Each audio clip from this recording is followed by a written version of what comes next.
Marmadatan Pokal negara ngamarta kena den arani negara ingin gedhe obore padang jagate dhuwur kuku sing ado lawan kuncarane awit kasembuh pangaribamane sang nata Prabu Kuntadewa ya sang Prabu Yudhistira Dharma putra Dharma wangsa guna tali krama ya sang Sada Dwija Kangka Nalindrenging Mahabak berbudi Bawa Nira berbudi tansah keganjar mula wisuda bawa Laksana neteping pangandika Dereng ngantos kawijil pangandikane sang nata kasaru prabani ingkang raka napa ing Dwaraka Prabu Sri Bathara Kresna jigra ing acara lenggah kanthi satata papak sagunging para kadhat Pandhawa ingkang sarya hanangkir satria ingkang gedhe gagah pideksa godhek boksing Barajaja Patih Granten Oto Kebayulah menika satria Jodipati Dyang Werkudara ya sang Bimasena Datan kantor panengah Pandhara Raden Arjuna nang kula sadewa ingkang ngukuraken pasibane para wadyabala Begambil amblak barkong sing goyong goyongno pancak sujining alun-alun kidung pendhet minangka paralamita kalamuta sang nata Kuntadewa arsa medhar sabda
Dedek Tidem pagawane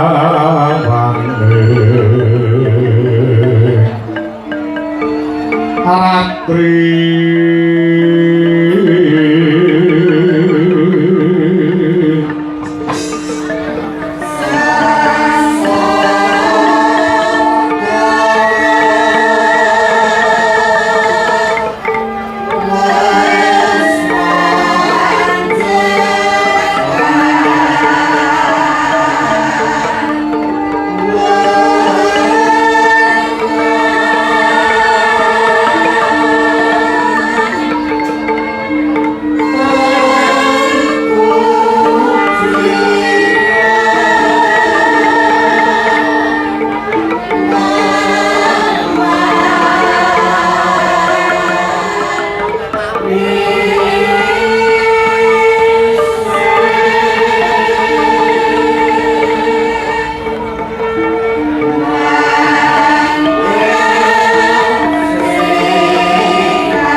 ingkang ongkos pisan kangge ngagungake rasa puji syukur kang jero marang kurbaning Gusti ingkang akarya jagat kang wis kepareng malimbarke berkah kenikmatan marang umat sak jagat kaya Werkudara.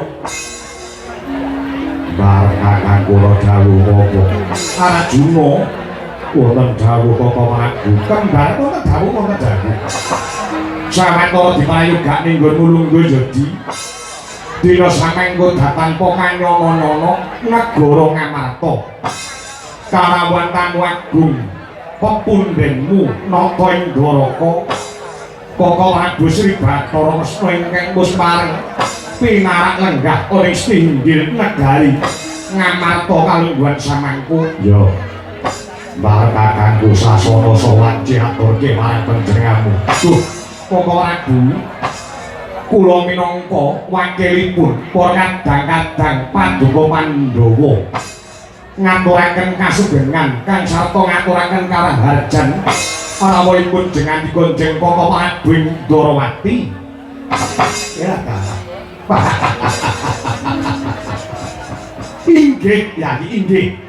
Kadangipun kakang ingkang kula tresnani lair kusing batin donya pating delahan Yai Prabu Puntadewa. Ingkang minangka dados wakilipun para kadang-kadang kula Pandhawa. Lulus raharja bidhah kula saking griya kilen dumugi wonten ing negari Ngamarta mriki tansah kinemulan karaharjan tansah kinemulan karahayon katentreman lair kang sarta batin syukur badhe sewu Koko Prabu sarawuh Paduka kepareng kula ngaturaken pasegan para krami perembage mugi kunjuk sandhep padha Paduka. Inggih Yai inggih. Dateng kadang katedo kalingga murda Syekh Panakrambipun Yai Aji ing Ngamarta ing runtah dumateng Rakanta ing Dwarawati ndadosaken bina ing manah lega ing nala boten kok puja pangesawanipun Kakang Kewala mugi kunjuk dumateng Yai Aji Ngamarta non inggih. Grawalan anggen kula mundi duh Koko Prabu katampi ing tangan kalih kapetekaken wonten ing Jojo rumah keting Paradaya memang ana daging kayuwanan mboten langkung monggo kula dherekaken lenggah ingkang prayogi. Inggih Yai inggih. Karaos mboten kirang prayogi anggenipun ingkang Raka Indrawati ngabyantara sowan nyuwun pangapunten hawanipun Radi Sumuk mboten dados menapa bakenipun pikelenggan samangke mboten jawah supados anggen kula panjenengan sapet jagong wonten pikelenggan samangke pinaringan karaharjan kang sarta kelancaran. Inggih kala wau udan sekedhap mboten dados menapa pancen dalu niki Gusti Allah menika bingung sebabipun nuruti wong tuane apa nuruti mantene wedok. Lah iki bingung nek nuruti wong tuane kuwi njaluk diterangi, nek nuruti manten wedok njaluk diudak. Ngaten nggih. Kula niku wau dipun paringi udan sekedhap mung liwat tok mugi-mugi mboten balik. Mangga saged to inggih Koko Prabu sasampunipun pinarak ingkang kanthi prayogi rikenggan samangke monggo kula aturi arep dimajeng anggenipun pinarak lenggah nitik saking lekaring Madana Jaiting Netra kang sarat tata punging bimbo semunipun wonten bab ingkang badhe kababaraken dumateng ingkang rayi Ngamarta dalasan para Pandhawa kepareng kalenggan samangke kula ngulungaken jangga nilingaken karma nyadong lumenteng sabda sabdanipun jeng Koko Prabu Ndrawati surasane ing donya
tampa Gusti sasongko kasongan surya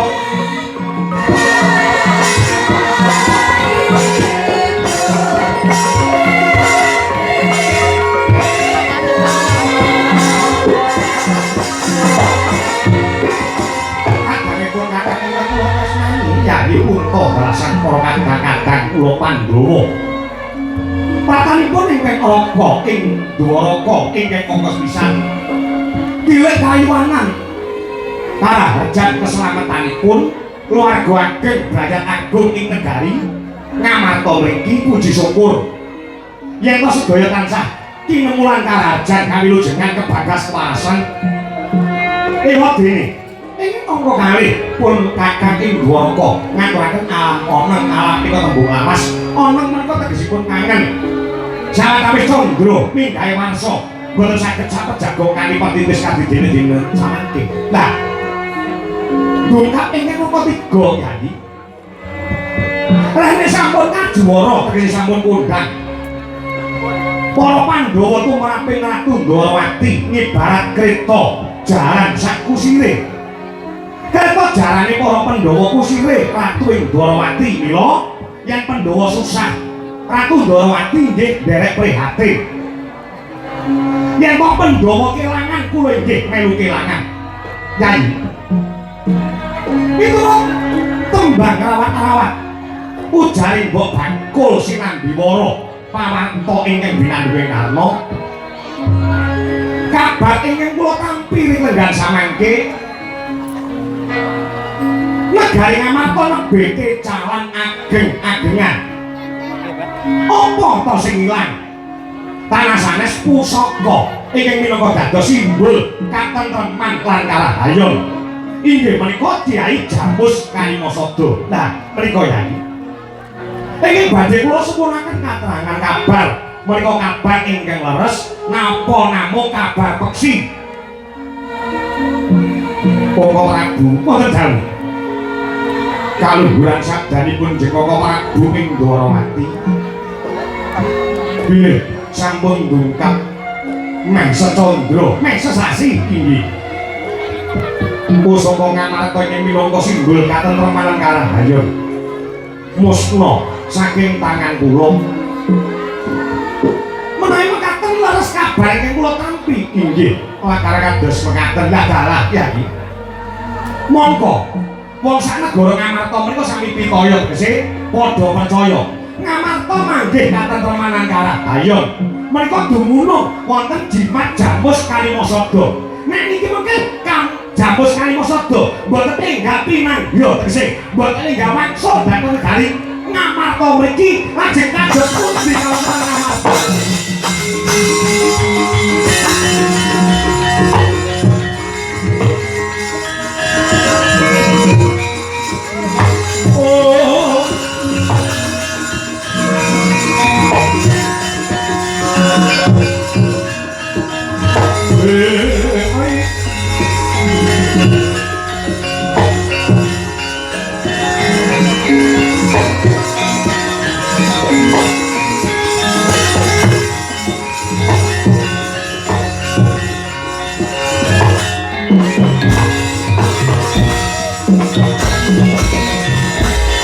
Setyaning sun Gusti Wasa dase kaswase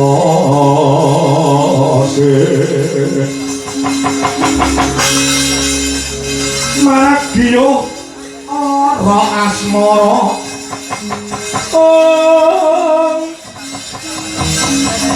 angu-angu gomangarang ya paringo usada nah banjir jiwa kawula nglipur ngreteng lukita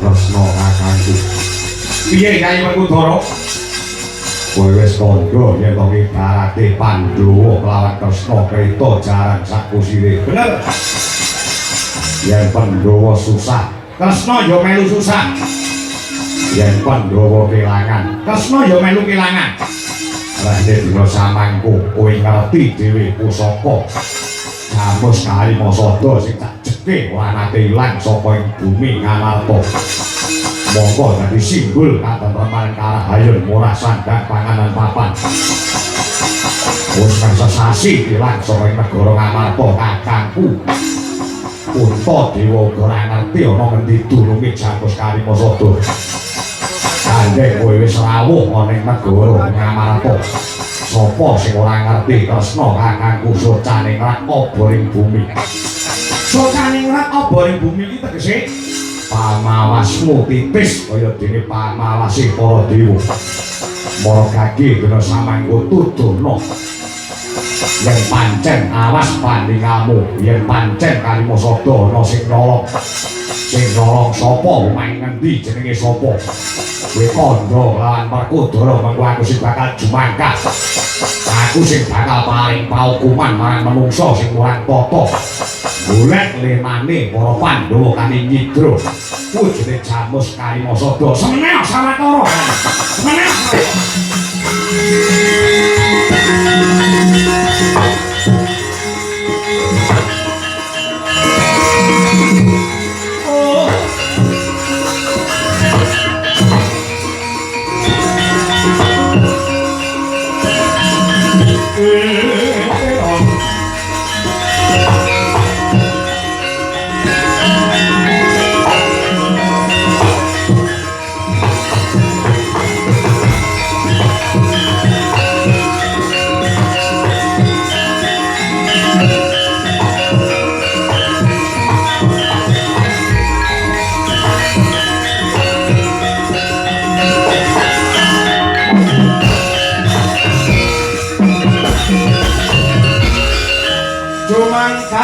Dosa sumbar rindu katar bumi gonceng kumaludok adi guntur katuk umum ingkang coloniti maklum mbak banyune kumambang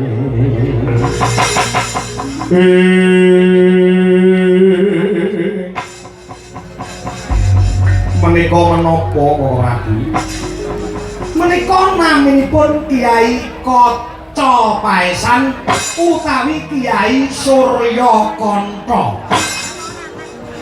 Surya Kanta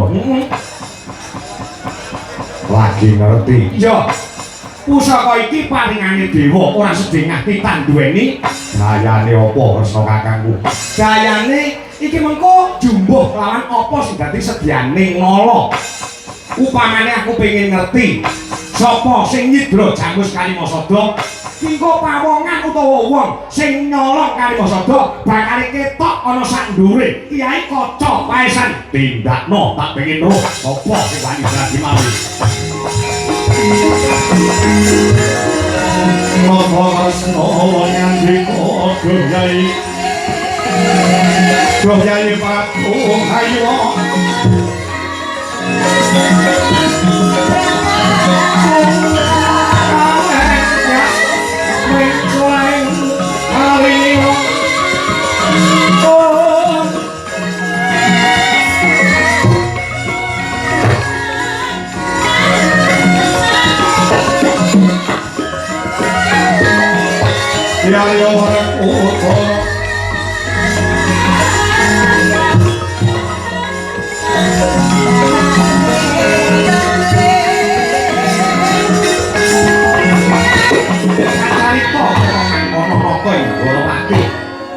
ngenengaken cipta gandengke rasa ngandengke batin lawan para dewa ing kanjemangan mating sedya sedyaning mala kepengin sumurup baya sapa kang nyidra wujude Jamus Kalimasada ucap kacarita rene napa ing Gorawati titi sing Sang Hyang Wisnu Bathara cirangkat lawan para dewa sagebyane padhet sakedheping netra kawis tina baya sapa kang nyidra wujude Jamus Kalimasada dewi mulat nata ing Dwaraka baya sapa kang nyidra Jamus Kalimasada kagiat kagara kasan napa ing Gorawati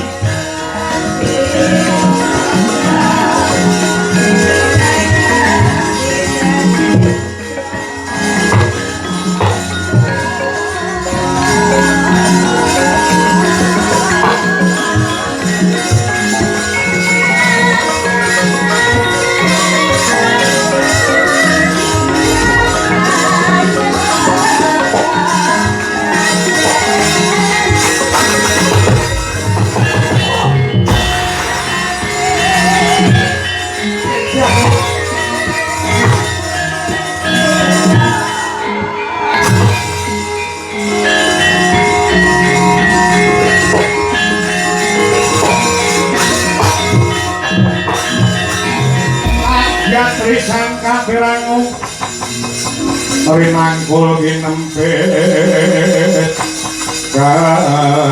kampit Susang ratna ning bawana yo si tukang walang ati yo si tukang nesing ya si tukang kudu hari sampun kawis tinggal kok Prabu sampun yayi ora kanggo wis ketok gambare sing wani dadi maling Ndara Kalimasada wis genah Werkudara sinten kok Prabu ingkang wanuh wani nyidra wejenipun Jamus Kalimasada mboten nyawang menika tiyang sanes utawi keluarga yen perlu tasih kulit daging piyambak ingkang wanuh wani nyidra Jamus Kalimasada kula piyambak ingkang badhe paring pidana pejah dumateng pawongan ingkang murang tata kala wau mara kaki Kresna rasah mok tutup-tutupi sapa sing wis cetha dadi maling nyolong Jamus Kalimasada inggih Koko Prabu sinten Koko Prabu keparing-paring jawuh monggo Koko Prabu kula gadah keris naminipun Kyai Pulanggeni yen cetha tiyangipun ingkang badhe ngrogoti kawilujenganing Praja Ngamarta mangke kula jojohi dadane ngangge Kyai Pulanggeni sapa Kresna kakangku aja kaget ya Di wis tak bolan-baleni gambare ora slewah gambare yo mung siji bocah iki ora do saka negara Ngamarta isih kulit daging Ngamarta dhewe bocah plompo mati Abimanyu anak Janaka sing mani dadi maling jagat bro iya anakku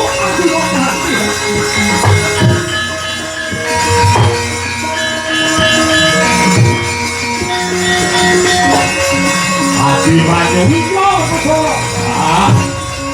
haru-haruan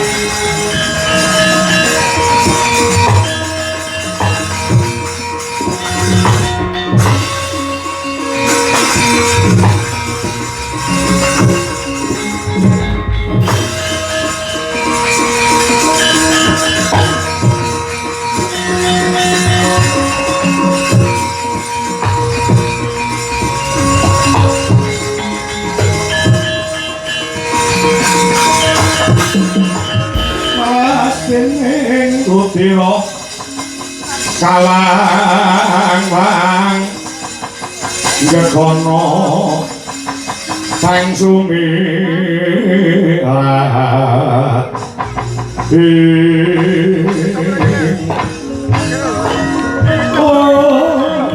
tarin penegane iki otap kono darin rene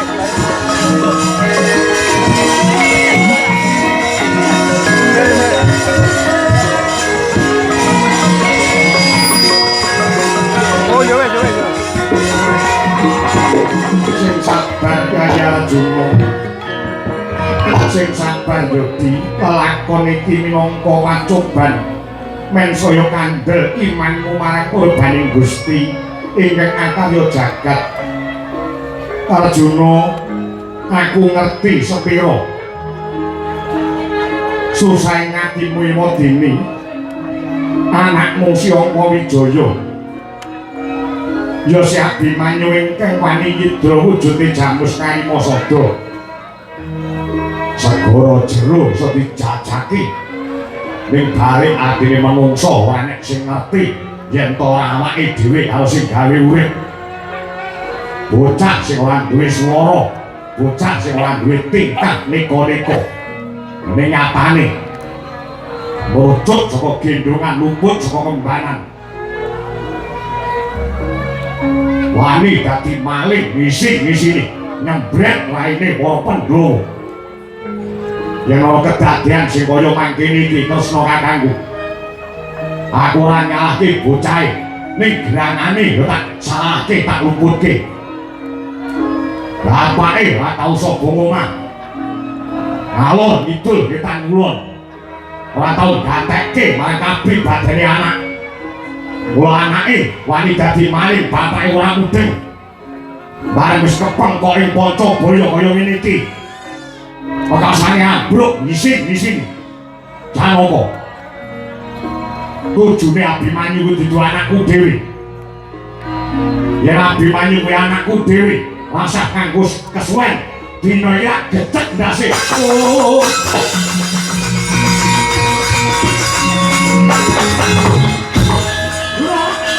Hai. Anda sini.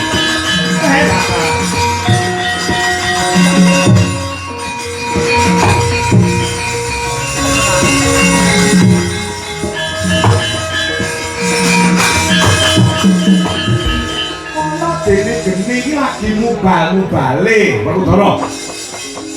Kudune tok soki banyu ora tok soki lenga. Dadi mubal babat kaneksane adimu si Janaka.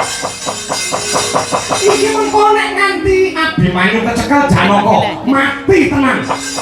Si Jojo dene Kyai Pulang Geni, kowe melu tanggung jawab. Ngono ya ngono ning aja kaya ngono kuwi.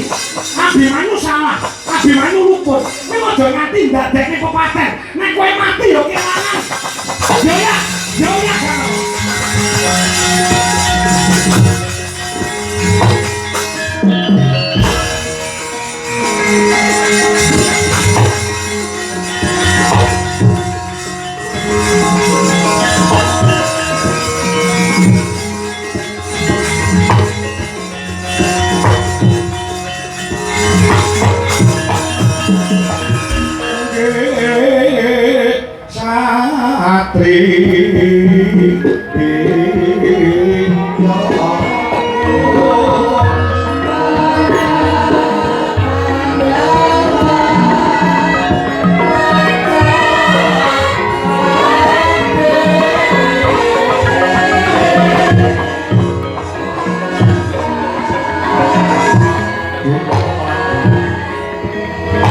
Kados pundi kamontenan negari Ngamarta ingkang boten saya tentrem ing pindhak intrim.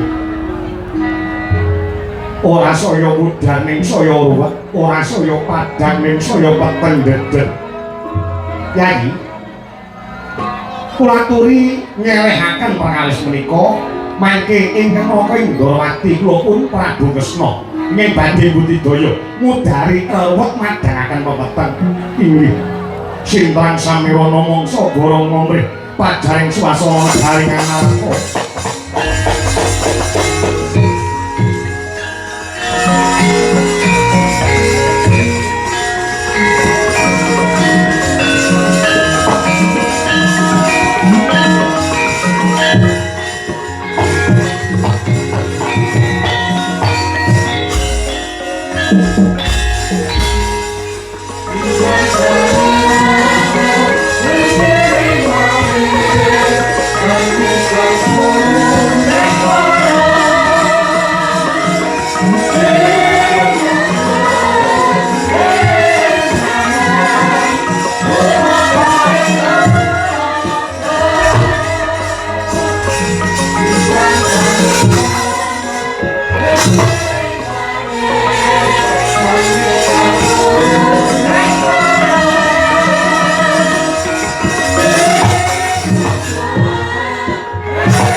Mangung jering saka Kurawa Kambang Kongkesa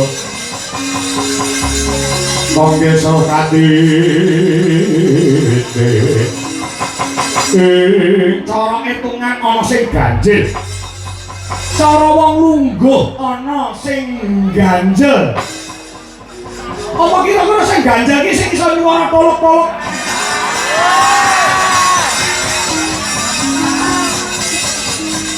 Aku ki apal watak wantu selas-selagane si Angka Wijaya utawa Abimanyu. Lah Abimanyu didakwa nyolong Kalimasada, iki sing bakal tak goleki.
Masa karangko suto takapiro karesno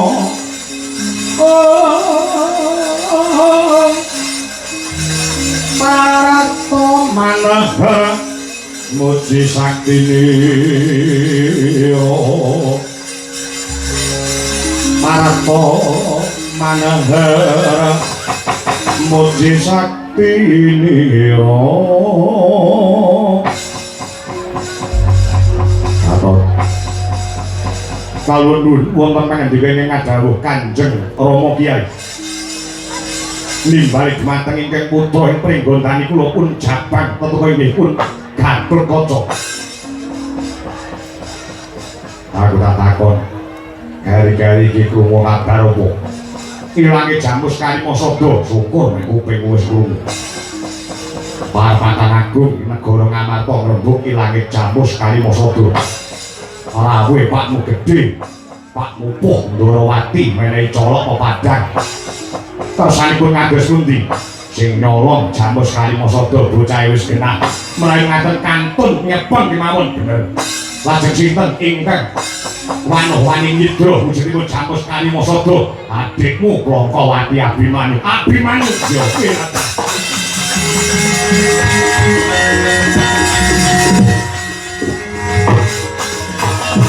Abimanyu yo adikmu Abimanyu.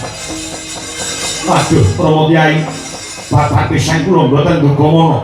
Bilih Abimanyu ning mboten ate kabeh itu nggih kados mekaten segara jero sing jajaki. Balik tintahe wong apa sing ngerti nek ora awake dhewe kalawan sing gawe urip. Kula dina samangko kowe tak perintah pamanmu Janaka wis matek aji saepiyane. Golek Abimanyu. Abimanyu pandhel salah ning aja nganti dipateni. Moko pamanmu Janaka wis matek aji saepiyane mlayu bantering kuli barat. Kowe sing iso mabur tututana aja nganti Abimanyu ketemu lawan Janaka. Kula menika mboten pitados yen to Abimanyu ndarbeni tumindaking kados mekaten awit wonten paribasan rasa nganggo paribasan randang nyusul goleki marang mlayune Pakmu cilik Janaka tak gejo dasmu.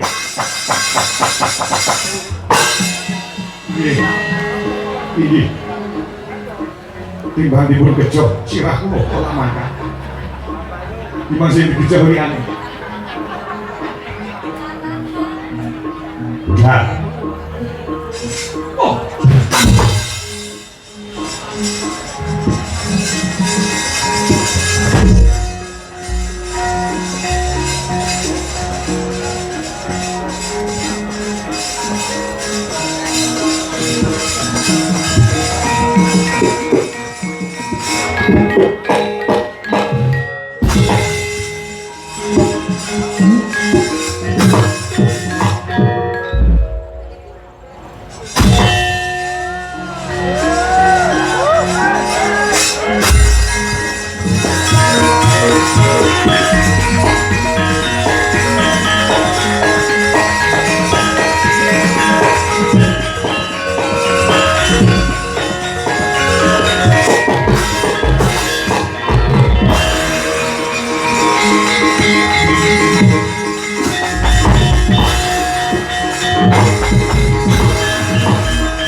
Jatumipo gagaran san toso maratan memek teko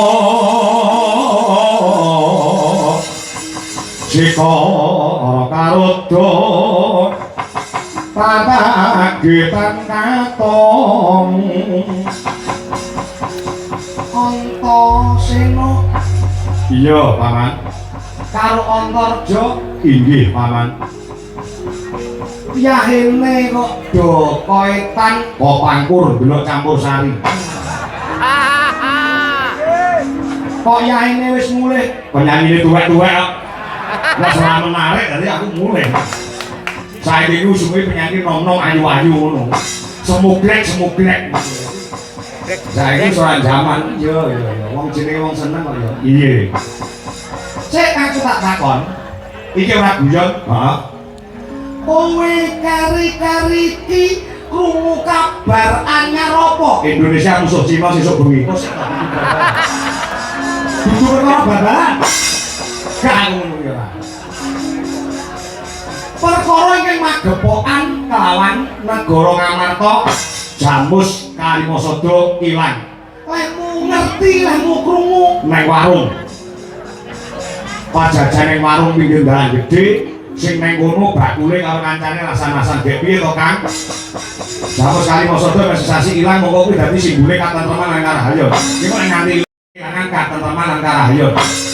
Ngono kuwi ilmu krungu. Iya, aku karo mangan tahu loro tak pitet dadi siji, bayar siji. Bae. Dina samangko kamu Hanono Antasena. Parepatan agung seninggil negara Ngamarta. Iya. Karawan nata Indrawati Pakde Sri Bathara Lesna. Anjen kaya mangkono wakasane sing dirembuk perkara ilange Jamus Kalimasada. Yen ana Ratu Indrawati mesti rampung. Iya mesti rampung sebabe wis ana dawuh saka Ratu Indrawati Pakde Lesna. Ngandharake kalamuntuk sing nyolong Kalimasada ketoke wis genah bocahe. Wis genah bocahe. Sapa paman? Abimu Plongkowati Abimanyu. Abimanyu. Iya Abimanyune dhewe.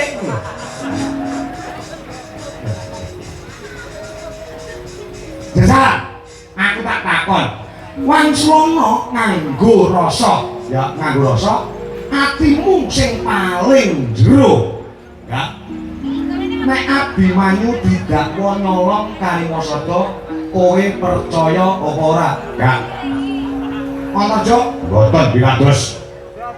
Walaupun sing ngendika ki Ratu Ndrawati, mbok sing ngomong dewa tak ora percaya. Sebabe aku ki apa tak waktu salah-salahane Abimanyu. Abimanyu kaya gamelan ora mungkin ora dinabuh sih.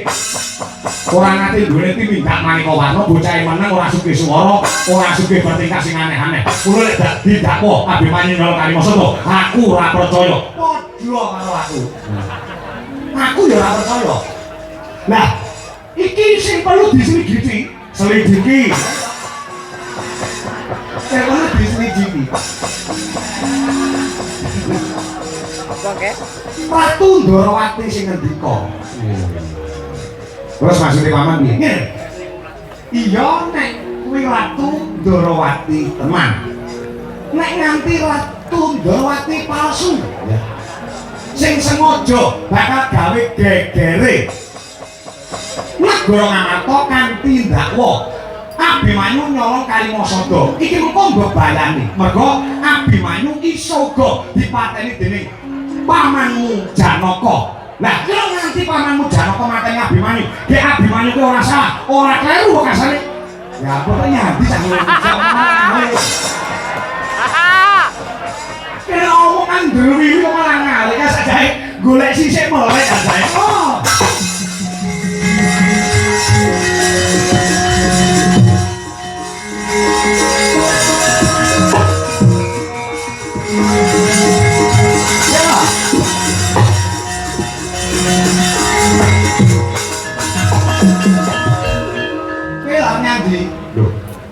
Jare panjenengan aku kon goleki Ratu Ndrawati dipestekne kuwi sejati utawa palsu.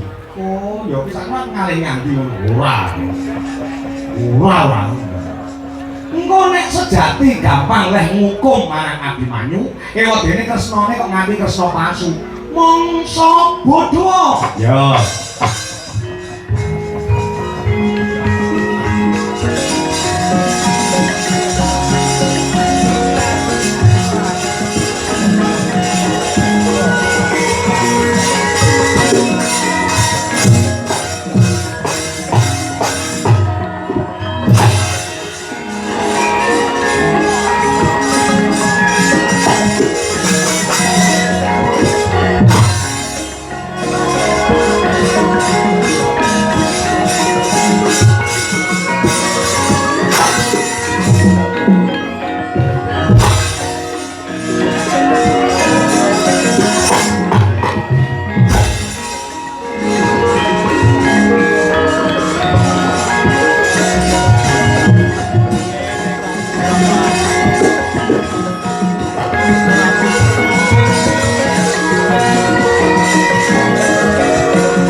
Kresna Pandula Sanyaka ing Siwara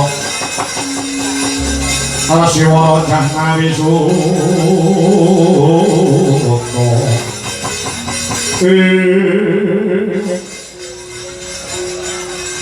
ora kencan ora semayanan ketemu kawan ponakan ora pangling anak Werkudara Antasena karo Antaraja padha becik cah bagus bagi binagi tinemu keri Pakde sing penting Pakde Kresna saiki ayo petung karo aku kosek to tek kesusu menapa kabar sing sumebar ya Jamus Karimasada ilang saka negara Ngamarta suwene Udakara wis meh sesasi wekasane Ratu Ndarawati prapta ana ing negara Ngamarta bangangkah ngudari weruwet madangke pepeteng kanthi srana nuding baya sapa kang nyidra wujude Jamus Karimasada miturut Ratu Ndarawati Karimasada dicolong kulit daging dhewe negara Ngamarta sing nyolong Jamus Karimasada miturut pangandikaning Ratu Ndarawati bocah Prangkawati Abimanyu lho kowe ora kaget wong ki urip ning donya pisan aja kagetan loro aja gumunan kowe ora kaget belas ora kaget wong aku krungu sondhoran ora kaget sing jare iso mecane benteng sik Pakde piye sing ngendika nek sing nyolong Karimasada kuwi Abimanyu Ratu Ndarawati mestine lek ngendika kuwi ana dasare ya ana dasare yen pancen ana dasare aku tak takon dasare Abimanyu kok dakwa nyidra Jamus Karimasada kuwi dasare saka ngendi dasare saka wangsit saka ngendi wangsit saka dewa ngendi dewa kayangan kabeh dewa ki ning kayangan ora enek dewa ning gedung bathok iki ora enek nah iki piye lho apa kayangan kaindran pukulun Bathara Indra kayangan swarga dahana pukulun Bathara Brahma kayangan Sidik Pangudaludal pukulun Bathara Narada apa kayangan Suralaya pukulun Bathara Guru sing paring mangsit marang Siwa Kresna sing paring mangsit marang panjenengan ingsun cetha pimpinan kayangan Suralaya pukulun Bathara Guru pancen kaya mangkono nek ngono aja lunga kowe ndi aku bakal munggah ning kayangan sirmu aku arep ketemu kelawan Abimanyu nek wis ketemu kelawan Abimanyu ketemu kelawan Bathara Guru lah iya nek ketemu kelawan Bathara Guru aku arep takon Bathara Guru bener-bener paring mangsit marang Siwa Kresna apa ora nek pancen bener-bener Bathara Guru paring mangsit marang Siwa Kresna mengko Abimanyu sing mateni aku ning kosok baline nek nganti Bathara Guru ora paring mangsit apa-apa marang Siwa Kresna apa sampean wani tanggung jawab perkara iki kula kowe ado-ado tekan Suralaya ora bakal ketemu kelawan Bathara Guru sebabe Bathara Guru bengi iki nginep ning paron Duri terminal Kakang Raja, apa? Posisi kan? Oke. Macam-macam. Ini ngapa nih? Olahraga.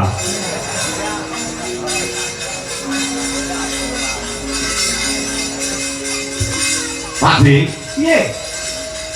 Anak Werkudara cacahe ana 3. Antarja, Antasena, Gatotkaca. Sing paling gleleng dhewe Antasena. Aku ki ya ora gampang percaya karo wong. Maksudmu sing tak semelangi iya nek sampeyan ki Kresna tenan utawa Kresna sejati. Sing tak semelangi nek sampeyan ki Kresna palsu sing gawe kapitunaning Abimanyu. Blas lah nek kono kowe nuduh aku Kresna palsu. Kurang kok padamu. Nek sampeyan Kresna sejati kudune aku ngono ki ra nesu. Aku ora nesu mung kaget kok. Kaget. Lah, kanggo mbuktekne sampeyan iki sejati apa palsu? Aku tak takon Wansulana. Heeh, takono. Asmane panjenengan, aku ora duwe penyakit asma, jeneng. Wah, bisa ngomong Jawa radong iki. Jenengmu iki sapa? Prabu Kresna. Prabu Kresna. Iya, Kresna iki tegese apa, Jajal? Nek sampeyan duwe jeneng Kresna, kudu ngerti tegese.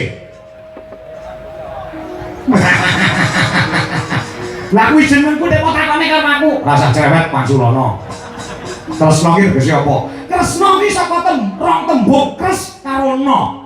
Kres kuwi landhep, na ki padang. Beng ngono piye? Kater ngono piye? Jare wong-wong ngono kuwi kok, jare wong-wong sing duwe jeneng sampe kok jare wong-wong. Padi. Nek ora kleru nggonku maca buku. Kresna iki werdine ireng. Yen ayam cemani kena Ki Naryasrana unggule para Pandhawa ing madaning Bratayuda Jaya binangun kuwi tegese jeneng Kresna. Kres landhep no padang iki kamus ngendi? Kakang Lojo, apa? Persiapan kan? Oke.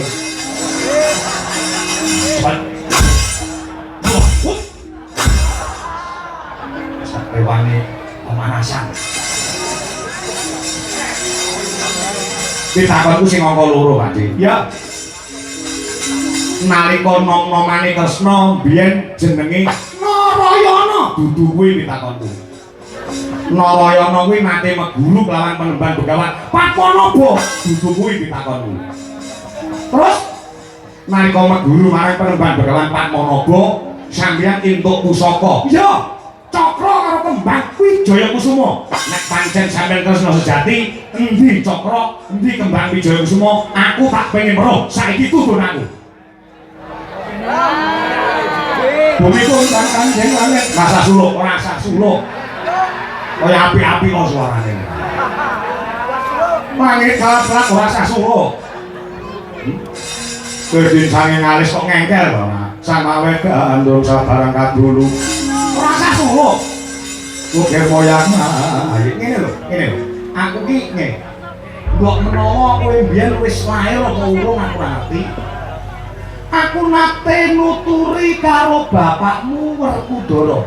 Dara, uwong utawa menungsa iki kesinungan telung perkara, luput dosa karo lali. Nah, lek ku mangkat nang Amarta kesusu ki mau cakra karo kembang Jayakusuma keri nang meja ruang tamu.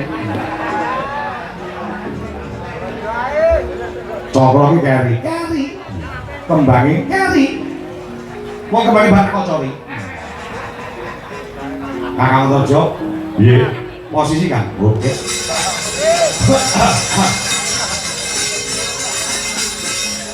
Pitakonku sing pungkasan, ha? Kresna iki bojone pira? Nek ngendi papan Kresna iki bojone siji, Kang Sikak.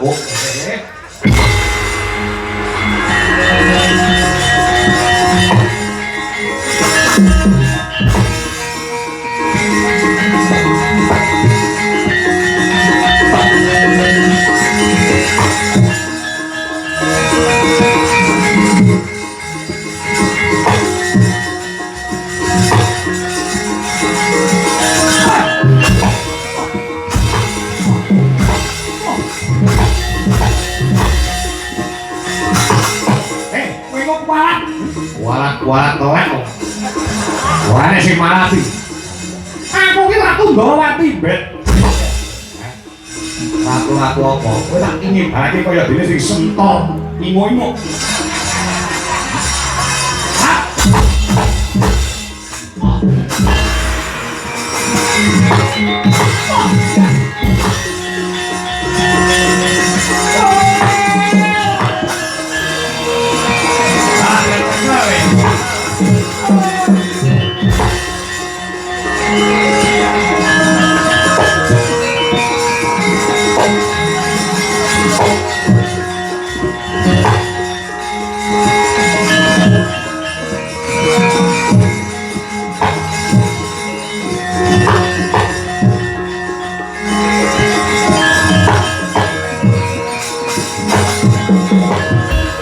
Lapor Antasena. Lapor piye Kakang Raja? Sakwise dienekke penggerbekan ana TKP. TKP ki apa? Tempat kejadian perkara. Barang tak antemi tak lucuti sandangane Badar sejatine wujud penemban Begawan Durna sing mimbo Ratu Ndrawati. Nah iya ta. Ini kalau nganggur ayo nyer, aku kaya ngene iki mung dikongkon, bongkon apa? Ayo, iya, kok awake. Ayo, ya ampun, kok awake. Aku mau tani kaya ngene iki piye.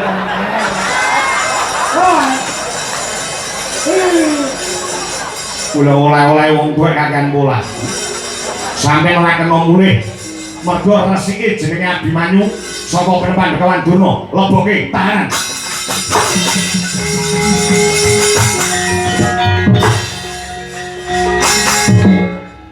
Aduh, daerah. Jumbaku ngendi? Lah jumba. Pendhita kok romansane hari provokator. Apa jenenge kae? Mabok iki tangan aku.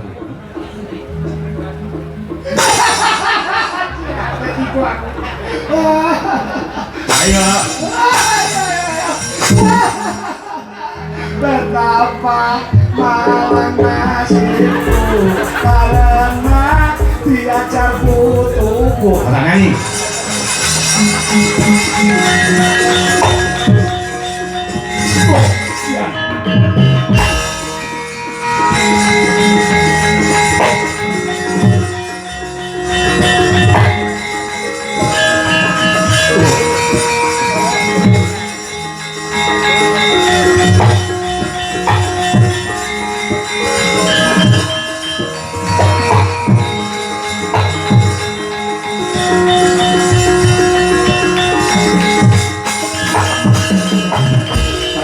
Raden Pati piye Bambang Swalama kowe sing takon memanuki lakune bapakmu penemban Begawan Durna kalenggan samangke Bapa Durna sampun badhar sejati wujud busana Ndwarawati sampun kindang kapracun dan diajak dening Antaraja lan Antasena kalenggan samangke Bapa Durna dados tahanan negari Ngamarta.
Wonten tibaking ngadal. Muga-muga entuk pangasih saka purbaning Gusti. Kowe bisa sembodo dadi mantune Angger anak Prabu Duryudana. Nggonmu ngayunake kawan putri Ngastina Manawati dina samengku ana patemboya ana sayembara kanggo kowe. Sasaipun Radepati kados pundi? Jer Basuki mawa beya kelakone Panjangka kudu mawa pangorbanan. Dina samengku Kakang Durna ya Kakang Rasi Kumbayana dadi bandane wong negara Ngamarta. Ya esuk ya sore kowe bakal abekne kalawan putri negara Ngastina putra Angger Duryudana. Lakon njaluk bisa njaluk bandane perempuan Durna gedhe-gedhene iso bedah negara Ngamarta. Sembada sing tok jangka menika pitakonipun anggen kula pengin jawab lawan putri ing negari Ngastina ya pancen kira manggung. Bareng kula beda dinten samangke. Lah kerahke wadyabala mangkerah dinten samangke.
utawa wong kuwi dititik sregep srawung grabyak lan orane kuwi iso dititik ketika duwe gawe utawa punya hajat no. Ngono ya.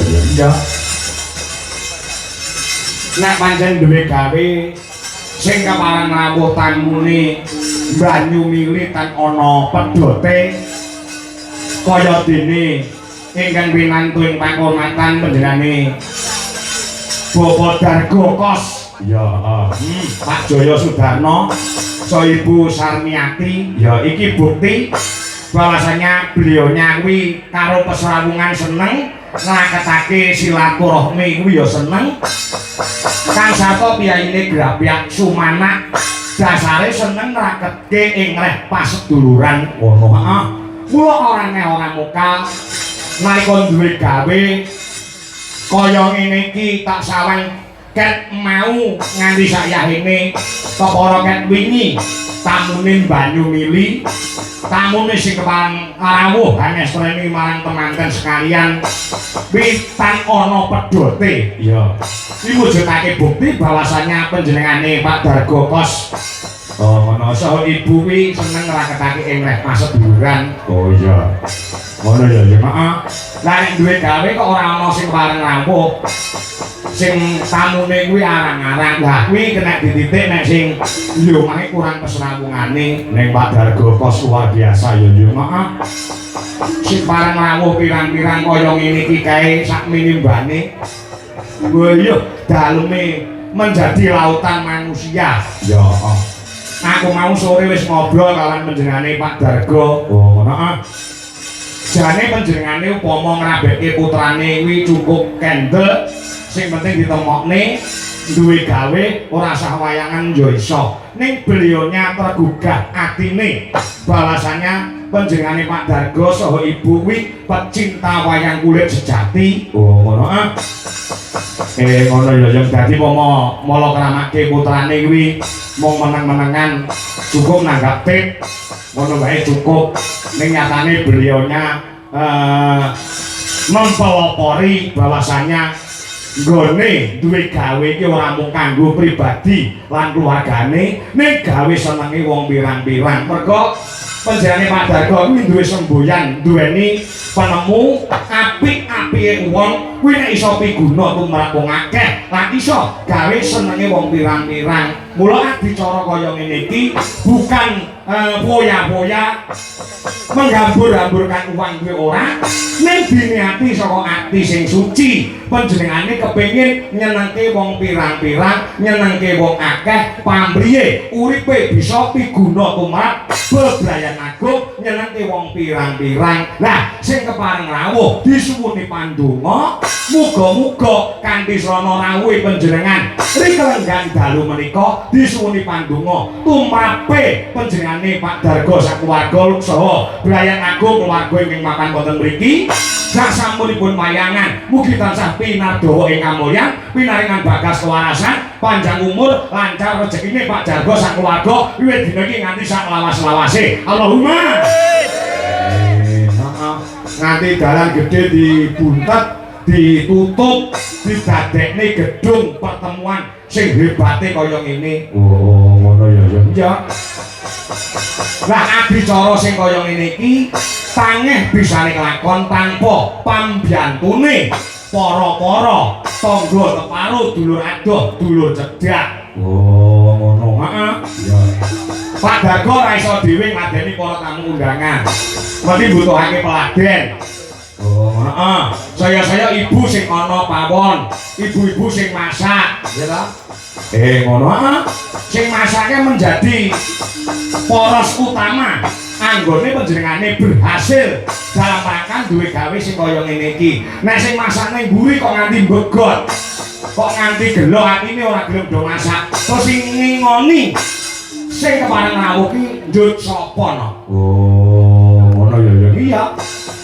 Wong iki penonton wis disiapi minuman, disiapi kacang kanggo sono lek-lekan bengi iki. Oh iya, dadi Pak Dargo ora iso dhewe nek tanpa dibantu dening kabeh para-para sing kepareng lungon utawa para-para sing kepareng sabiyantung ya, ibu-ibu sing ana pawon heeh. para peladen iki mau ora kok jare aku wis mbutekne dhewe no. Oh, peladene heeh. Sore mau agek teko aku magrib iki peladene langsung cokat caku terdinas rampil. Langsung wedange kopi ditokke, wedange teh ditokke. Oh, ngono. Daharane ditokke. Ana iwak pitik, ana iwak sapi lan sapanunggalane. Oh, ngono. Iki mergo apa? Tilase panjenengane kemasyarakatane Pak Dargo kuwi becik ning masyarakat, mula dibales nalika duwe gawe. Para peladen nek nyambut gawe ya cuk kacakut tergenas terampil. Lek nyambut gawe para peladen kene kuwi cepet-cepet. Saking cepete aku sore mau dikae wedang rong taun wis dikukuti. Ora tapuk lambemu. Maksude wedang sing wis mau wis adem iki dikukuti diganti sing panas ngono. Oh iya. Ngono ya ya, aja kleru tampa. Wah iya, ngesoke dawuh nek ngono. Heeh. Kaya ngono kuwi coba saiki gagasan. Ing atase panjenengane kuwi duwe putra. Ya nek ora kleru cacahe ana loro, siji tanggape wayang, kabeh ya tanggape wayang. Ya. Pancen ya kaya ngono. Heeh. Lah sak kene iki wayangan wis ping pira ngendikane Pak Dargo mau. Kene iki wayangan wis ping 4. Wo, ngono. Heeh, ya. Kok sing ditimbali ora dalan biyen-biyen. Oh, heeh. Iya ya ana Mas Bayu Aji. Wis tau ditimbali rene putrane Pak Anong Surata. Heeh. Wis kepungkur kae nimbali iki Cahya Kuntadi. Sapa kuwi? Mbok aku ora kenal dalan iki.